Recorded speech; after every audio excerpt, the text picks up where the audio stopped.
how I formed that prompt. It's not necessarily a perfect prompt, but a lot of times if you read some of the basic AI manuals, say, well, start out with something like saying, assume you're a scientist in something or something like that. If you frame the question correctly, then you don't need to take that step. It happens automatically. So I'll put the prompt up on the screen for you to take a look at. And as soon as I remember how to do it, there we go. You should see it now. There it is. It's a little small to read, sorry. But you can see I start off and I'm always polite. As somebody said, does it make a difference to the results? Not so much so anymore, used to. But it's just good practice for nice common courtesy. So, hi Claude, I have a lighting question related to streetlights, the non-visual cortex of the eye, and circadian activation. Don't worry if you don't know what I'm talking about. This is all engineering stuff I'm doing for a friend. So I've already told him, and I just refer to him as him, I told him the context of the question. And then I'll say, I'll need any answers to have references with a link to the reference, please. A lot of the AIs, particularly the older ones, or some of the new releases, if you say I want references and don't say that you want a link, it will make up the reference. So it's very eager to please. And then say, assuming the street light has blah, blah, blah, blah, blah. So now I've told them the conditions that I'm doing, that it's going to be operating under. The question is, da, da, da, da, da, da, da, details of the question. And then finally, the core question then becomes, and finally, I always finish with, please let me know if you need any clarifications or have any questions. And thank you, because we're always polite. So you look at that and you say, wow, I could almost just write that myself, I guess, and do that research myself. And what you'll find is he actually gave me, I think it was 4 or 5 pages of information, including references, and some insight in some other things, and then finished up with some other items to keep in mind. And so the you can say, yeah, there's a lot of information to write to get that. That took me probably 5-10 minutes to do that prompt and get it all set up. But the reality is, if I was working on my own and looking up all that information on the internet, I wouldn't be able to get that done in 5 or 10 minutes. It saved me a tremendous amount of time getting that done. So that's one way to write a prompt. And somehow I've managed to, there we are. Many of the prompts I see people writing, like I said, they're very general in nature, but people write those in something like, "Oh, give me a good recipe for Christmas," and that's the extent of their question. And then they get this kind of generic answer. Oh, well, you could do this and this and this and this. Like, well, that was boring, and it didn't even have any interesting vegetables. Well, you have to tell it that. If you're going to write a prompt like that, say, give me an interesting recipe for Christmas that includes some unique vegetables.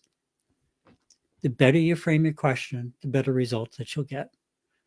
So that's pretty much it. The article, by the way, I saw an interesting article, and it was talking that now, I think it's 74% of the new web pages, it was a LinkedIn story, are actually being generated by, I have a link for it.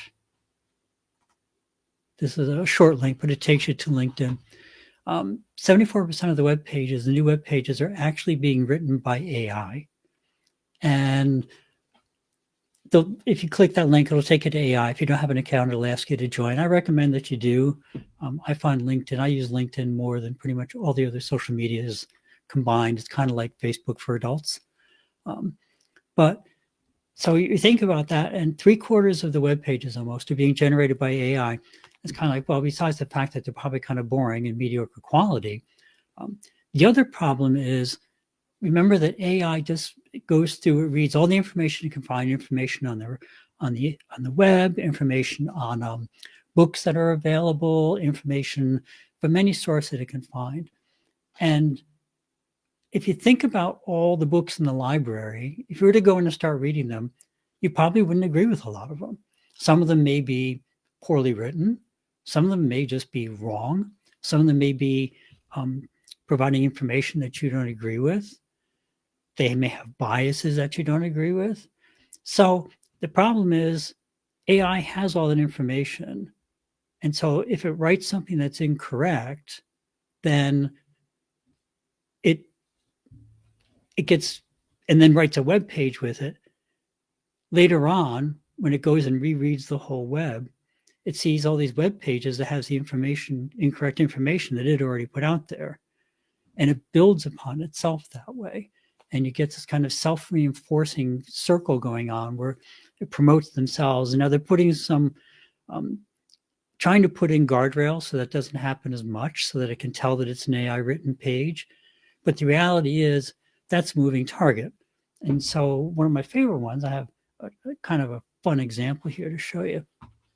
We have, let me see if I can share my screen over here again and get to the next picture. I did a search for Frank Madrano, and Frank is a bodybuilder, and he's about 46 years old.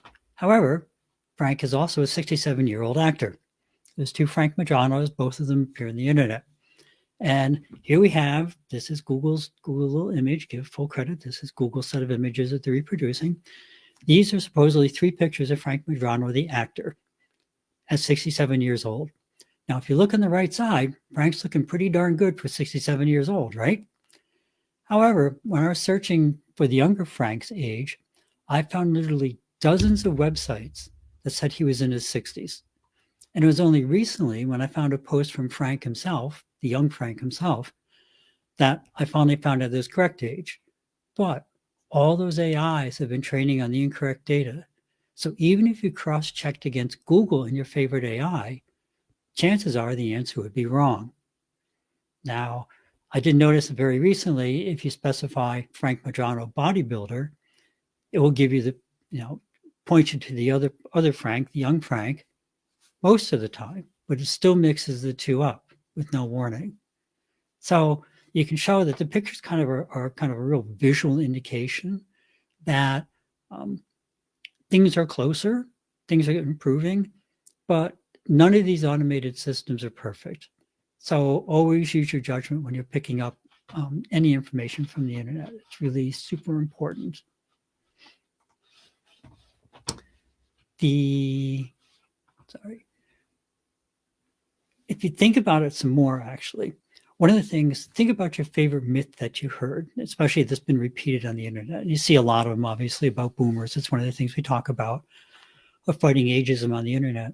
But now, again, you take any of this common knowledge that's incorrect, and again, every AI engine is reading that, and it's using that for its training data.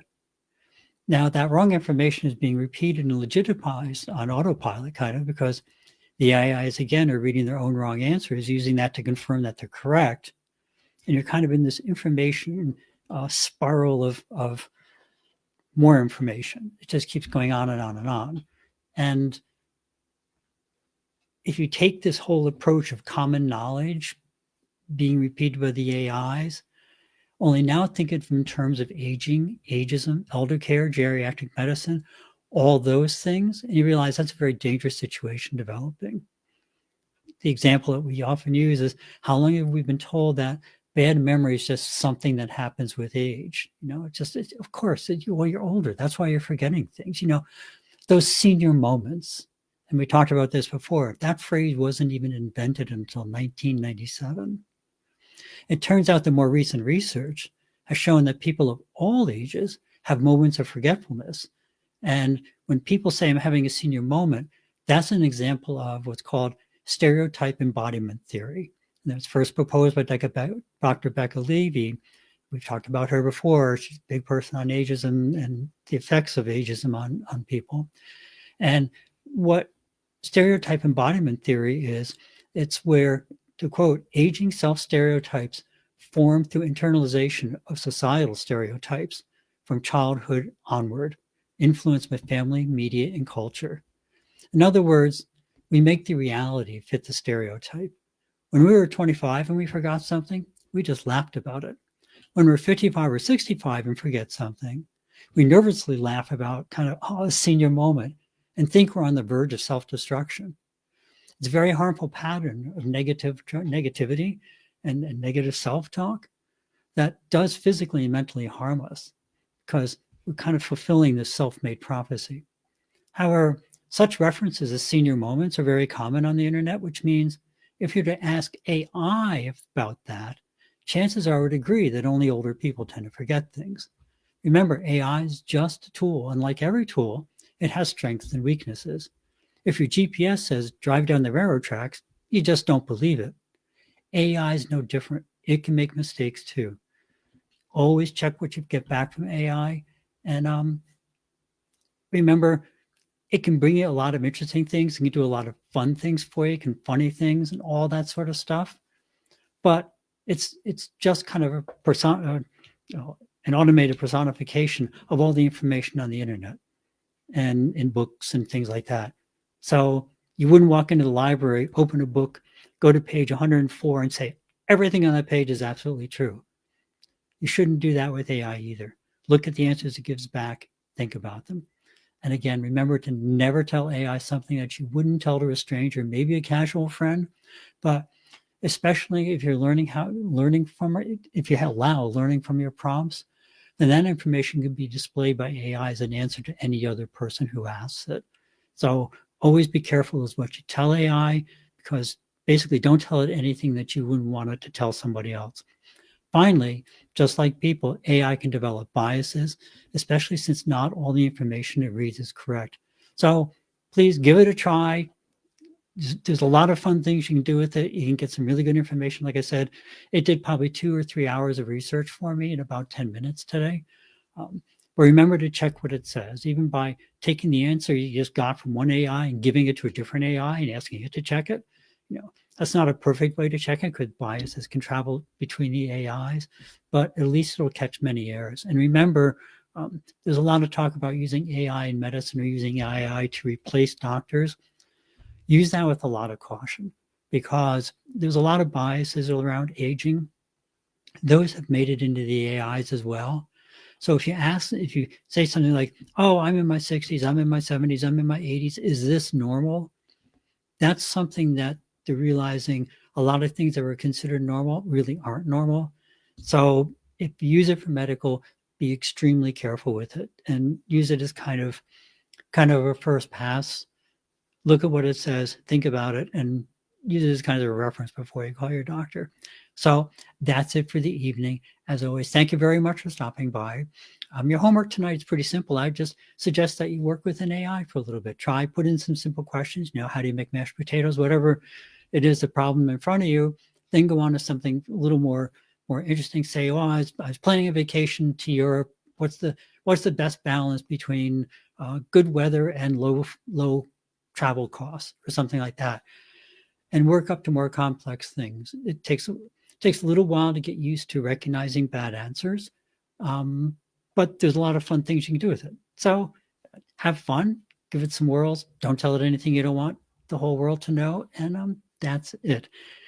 And of course, if you want to do more, you can put your question into 2 or 3 different. If you want extra points for your homework, take the question you put into one AI and put it into 2 or 3 different AIs and look at how different the answers can be. And you'll start to really get a better feel for how much they can really change one to the other.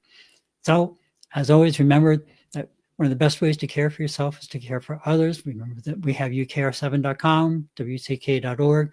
ukr7.com is for giving aid to the people of Ukraine. World Central Kitchen, wck.org. World Central Kitchen works throughout the world helping people. And those are 2 great international sites. I'm sure you have local charities that can use help, but even just a smile can change someone else's day for the better in ways that you can't even imagine. As always, thank you for stopping by. If you've found something interesting or useful, please pass it along, and please subscribe and hit that like button. Not, please drop me a comment as to other things you'd like to hear. Have a great week. Remember to live the life that you dreamed of, because that's the path to true contentment. Love and encouragement to everyone. See you next week on 7 Every Minute and 7everyminute.com. Thank you.